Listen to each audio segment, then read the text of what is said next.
Paul को उसके area में ले जाया गया जहाँ बहुत सारे नंगे आदमी खड़े थे। उन्हें छोटा करने की तैयारी पूरे जोरों शोरों पर थी। उनके शरीर के सारे बाल पूरी तरह शेव कर दिए गए। जो दांत खराब या सड़ रहे थे उन्हें निकाल दिया गया। ये सब कुछ बेहोशी के दौरान हुआ तो उन्हें कोई फर्क नहीं पड़ा। बेहोश होने के बाद पॉल को एक बड़ी एडवांस मशीन में रखा गया। यह प्रोसेस लगभग 20 मिनट चला और जब सब खत्म हुआ तो पॉल बिल्कुल परफेक्ट तरीके से सिर्फ 5 इंच का हो गया। नए छोटे हुए लोगों को फिर एक रिकवरी एरिया में ले जाया गया जहाँ सब कुछ उनके नए साइज के हिसाब से बना हुआ था। अब उनके साथ छोटे हो चुके डॉक्टर्स मौजूद थे। उनके निकाले गए दांतों की जगह पर छोटे आर्टिफिशियल दांत भी लगाए गए। काफी लंबे समय के बाद पॉल को होश आया। वो इस वक्त एक छोटे से बेड पर लेटा हुआ था। एक नर्स जो खुद भी साइज में छोटी है उसने उसे संभाला और कहा कि तुम पूरी तरह ठीक हो। पूरा प्रोसेस सक्सेसफुल रहा। उसने पॉल को छोटे कपड़े दिए और एक बड़ा सा बिस्किट भी ला कर दिया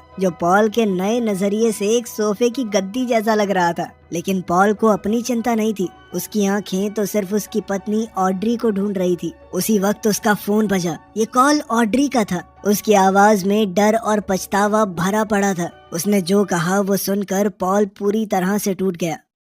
दरअसल वो आखिरी प्रोसीजर के दौरान बहुत ज्यादा डर गई। जब उसने अपने बाल शेव होते हुए देखे तो वो सह नहीं पाई। उसने इस प्रोसेस से पीछे हटने का फैसला किया और फैसिलिटी छोड़कर चली गई। और वहीं पॉल ने पूरा प्रोसीजर करवा लिया। वो बस 5 इंच का था। इस छोटी दुनिया में वो बिना अपनी पत्नी के अकेला क्या करेगा। पॉल ने अपनी पत्नी से भीख मांगी, कहा कि प्लीज वापस आ जाओ। कोई दिक्कत नहीं है, मैंने तो पूरा प्रोसेस करवाया है, आसानी से सब कुछ हो जाएगा, बाल दोबारा उग जाएंगे। लेकिन ऑड्री ने पक्का फैसला कर लिया था। उसने साफ कहा कि उसे बहुत डर लग रहा है, वो वापस नहीं आएगी। आखिरी बार अलविदा कहते हुए उसने फोन काट दिया। पॉल बिल्कुल अकेला रह गया। वो हमेशा के लिए 5 इंच का हो गया था। उसका दिल पूरी तरह टूट गया था। उसकी इस परफेक्ट नई जिंदगी का सपना शुरू होने से पहले ही बिखर गया। वो बहुत ज्यादा उदास रहने लगा। अपने बड़े और आलीशान बंगले में रहने के बावजूद वो बिल्कुल अकेला महसूस कर रहा था। जल्द ही उनकी शादी की अंगूठियां उसे भेजी गई।